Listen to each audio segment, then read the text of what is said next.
Nigeria's non-oil exports record for 2022 reached its highest since the establishment of the Nigerian Export Promotion Council 47 years ago. NEPC is established to promote the development and diversification of the country's export trade.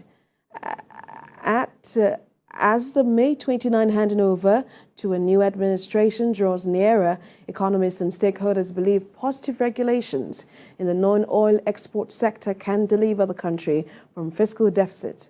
Joining me via Zoom is the lead consultant and chief executive officer, 3T Impex Trade Academy, Dr. Bamidele Ayemibo. It's going to be helping us better understand what's responsible for this growth, for this highest record since the establishment of the Nigerian Export Promotion Council. It's good to have you join us on the program.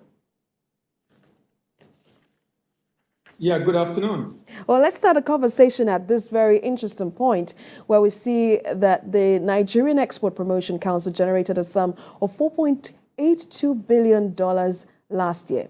What do you think is responsible for this commendable development? There have been a lot of initiatives in Nigeria to grow the non-oil export space. We have the NEPC having what is called Export Survivor actually, and they did the first major annual conference sometimes last year, I think around April. CBN also came up with the RT 200 initiative, and all these as a result of the challenges we are currently facing in the economy with foreign exchange. So I think the surge we saw in the growth of non-oil export volume in terms of proceeds received is as a result of all these initiatives. And coupled with the fact that a lot of importers who are having issues with forex are beginning to need to grow their export, to do export, to be able to generate foreign exchange for themselves. So, so many, I won't say just NEPC. NEPC is doing a lot. CBN also is coming in. A number of other, the environment is forcing people to do the business because, it's becoming highly imperative given the challenges we are faced with FX in our environment. A lot of people, of course, will talk about the challenges, which is what we see on major headlines all the time. We forget that we're actually making commendable progress in the non-oil sector. We're just focused on the oil money. But if you think about this, considering the challenges and the tough business environment here in Nigeria, can we do better, really?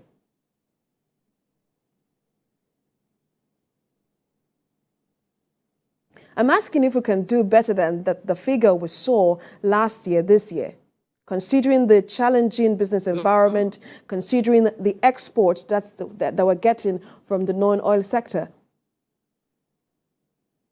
Sorry, I didn't get the question. I lost you a little bit. Yeah, I'm saying that most of the time, the headlines that we see is how difficult it is to do business in Nigeria and the negative stories about the oil sector and the oil money and all that. We forget how much the non-oil export sector is doing for our economy. So I'm asking that if you take a look at what we have, that's the business environment here in Nigeria, can we do better, given if we have the right policies or the right leadership in place?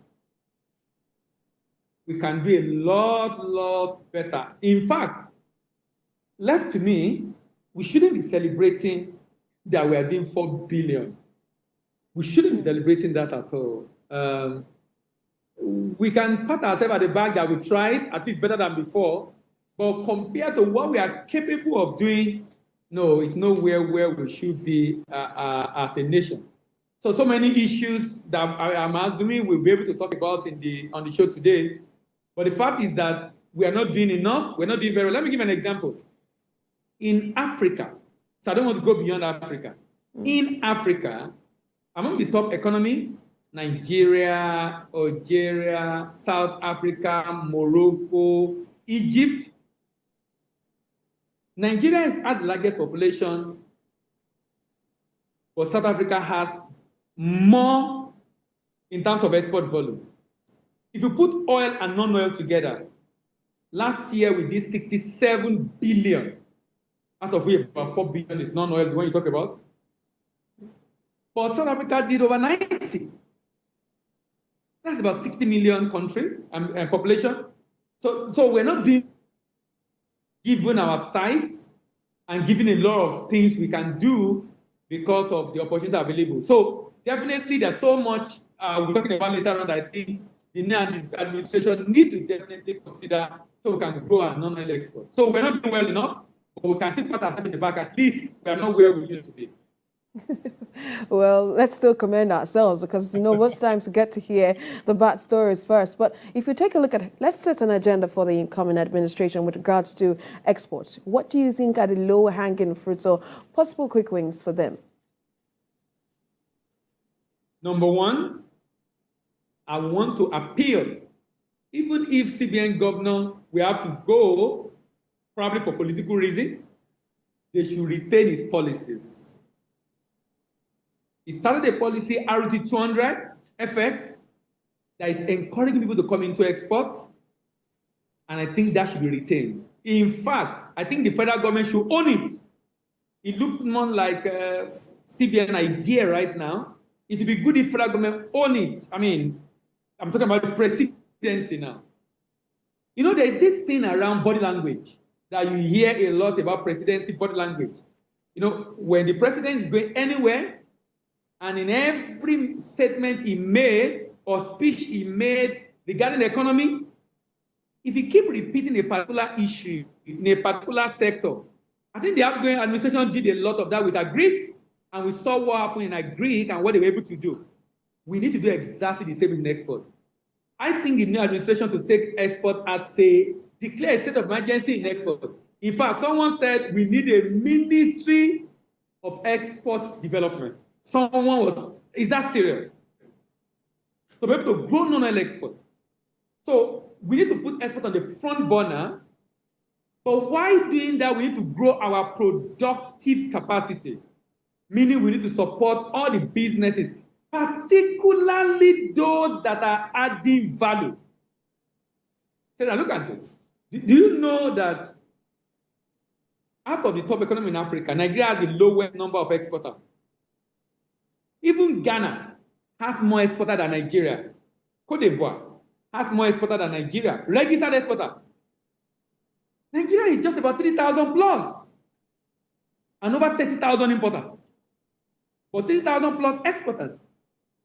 Ghana, South Africa is over 40,000. Ghana is about 10,000. And Cote d'Ivoire is about 12,000. So we must grow the number of exporters. That means we must encourage export, and it has to be driven by policy. Till now, I'm not sure Nigeria have a very valid trade policy that is being driven by the government agency. So, for example, what do we really need to do or want to do in the export space? Number one, we need to decide. We need to decide on what we want to do with commodities. Why we cannot drop commodity export completely? We need to begin to incentivize more. CBN is doing something in that direction for those that are adding value, to encourage value addition as much as possible. The outgoing administration did something in the non-oil, in the agri space. De-risking the agri sector. We need to de-risk export. We need to ensure that banks are interested, because if they fund, they are going to be incurring less risk, because government is supporting with guarantee to ensure that if bank is putting money in that space, the money is secured. So we can get more funds into that sector. So we need to de-risk the sector. We need to grow the number of exporters by putting a lot of incentive in place. Let me talk about the port. The outgoing administration did try to do a lot about documentation. CBN has worked with custom, and a part of the process has been automated. Can the government, can the new administration give a matching order? All the processes involved in export should be online. I open my NXP online. It's approved online. Custom do their review online. The inspection agent issue the document online. The shipping line, everything online. So that means I don't need to leave my office. and I can see the approval. If there are issues, I can see it, I can go and resolve it, and then ensuring that at the end of the day, clearing process is seamless, so we can get the good into the pot for the best to come in to pick it up immediately. While, of course, trying to finalize whatever it is that is done about the issue of, we're having the road at the port. So there must be a lot of incentive to drive, to encourage exports. That's why I'm pleading that whatever CBN is doing right now, particularly with incentive, the government should not just, the government should increase it and make it as efficient as possible. Let me give an example. There's an incentive that NEPC pay and has to be in the budget. Sometimes it takes a year, 2 years, 3 years before I get the grant from government. The one CBN is doing every quarter, payment is made every quarter. You don't need to follow up. The document showing that you export is already with them. Every quarter it is done. That's encouraging a lot of people coming into this space.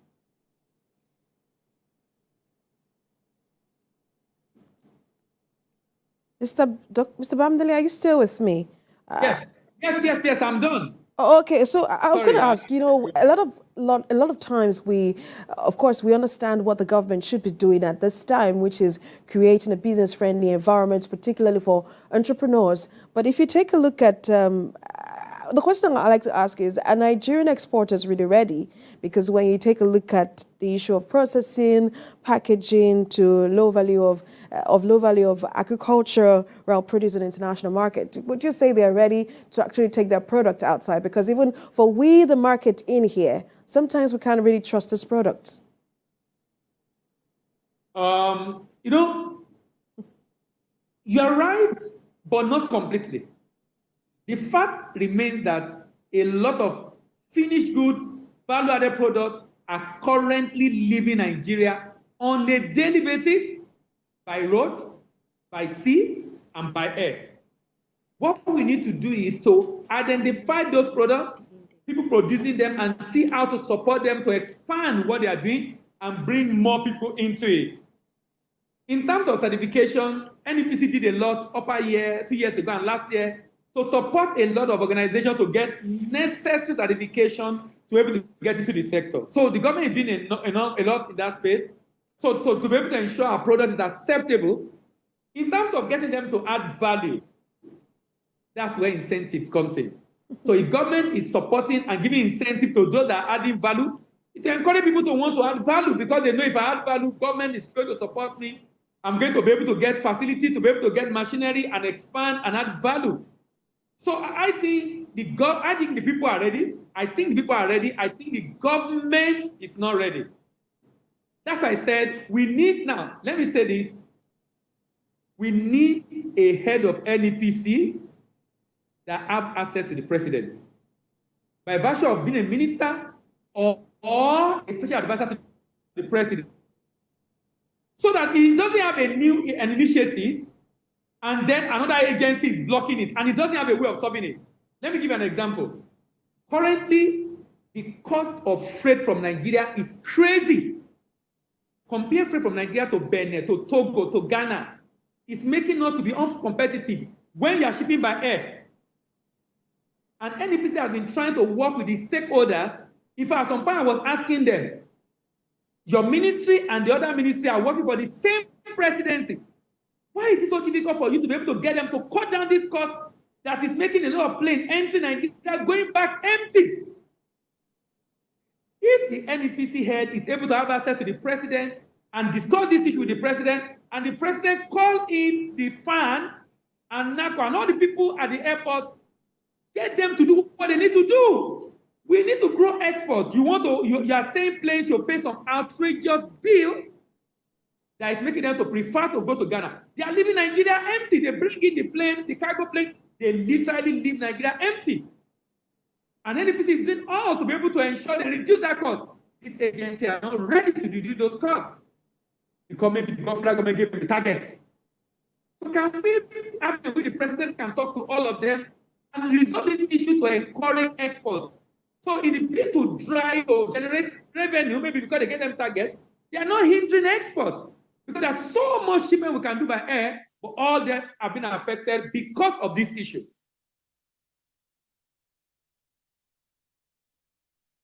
Nigeria has Are you the there? market. And an added advantage is the fact that we have the Africa Continental Free Trade Area. You know, I want to ask, are we on track with that? Because we seem not to be hearing so much about that anymore. How important is it for us to take advantage of that market, adding it to the Nigerian market? We are not on track. The African administration just appoint new executive secretary of the National Action Committee of AFCFTA. Trading has started. Ghana, Rwanda, and a couple of other countries in Africa are already trading. The document to help us with our own process of export under AFCFTA, I'm aware, has been drafted. There has been one or two stakeholder meeting with private sector. What I'm not sure if the presidency have approved. If the presidents have approved. So we need to fast track. And sincerely, Nigeria is not moving very fast the way we should do under AFCFTA. We are not at all. So I'm assuming because, it was a political season, the government, the people that are supposed to approve have other interest they have. Now that we are putting that behind us, I think it should be in the front burner. We are not really on track because we're supposed to be trading by now, and we don't even have the detail in the public domain of how Nigeria is going to trade. But I know a number of stuff being done by National Action Committee. And the good enough, former NDPC Director Awolowo is now the Executive Secretary. So I think it's a right fit for that position because he already have a very good experience in NDPC. So he should hit the ground running, but I'm not sure he's been able to do much, maybe because of the transition that we are currently experiencing. But in terms of AFCS, the AFCS is going on, Africa is moving, Nigeria is not joining them. We are still trying to catch up. We'll get there. We'll get there. Dr. Bamidele Ayemibo, Lead Consultant and Chief Executive Officer, 3T Impex Trade Academy. Thank you so much for talking to us on Business Nigeria. We'll get there. Let's be optimistic. All right, thank you very much.